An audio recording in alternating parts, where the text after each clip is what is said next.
Nanganganib na makasuhan ng film actor na si Tony Labrusca matapos mabistong tourist visa lang ang kanyang hawak. Kasunod ito ng pambabastos umano ng aktor sa immigration official sa NAIA. Umaaksyon si Gerard de la Peña.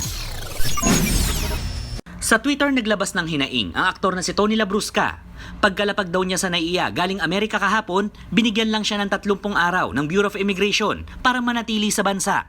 Burado na ngayon ang tweet. Kasunod nito, ilang netizens naman ang nagkwento na nagwala raw si Labrusca sa airport.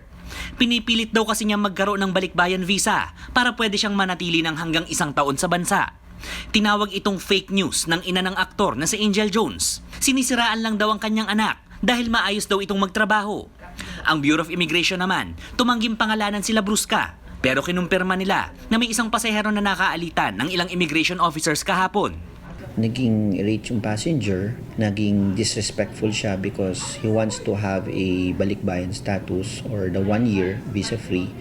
Instead, nabigyan siya ng 30-day. Sa ipinasilip nilang incident report sa News 5, humingi raw ng balikbayan admission ang aktor, pero American passport ang pinakita. Base sa Republic Act 6768, pinapayagan lamang ang balikbayan admission sa mga Filipino citizen na madalas lumalabas ng bansa gaya ng mga OFW. Sa kaso ng foreign passport holders tulad ni Labrusca, dapat kasama ang kaanak na Pilipino. Kapwa Pinoy ang mga magulang ng 23 anyos na aktor, pero hindi sila kasama sa pagdating sa Pilipinas ng aktor. Nang ipaliwanag daw ito sa kanya ng immigration supervisor, minura raw sila ng aktor at sinabing bakit daw siya pinahihirapan, gayong marami nagpapapicture sa kanya. Hinayaan na lang daw muna ng BI Port Operations na makalabas ng airport ang aktor, bitbit ang tourist visa.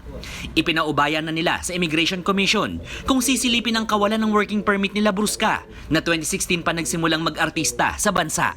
If he is a tourist, hindi siya pwedeng mag-work. That would be a violation of the Philippine Immigration Act as amended. So, dapat kung para mag-work ka sa Pilipinas, kailangan meron kang working permit or working visa or the 9G visa. Umaaksyon, Gerard de la Peña, News 5.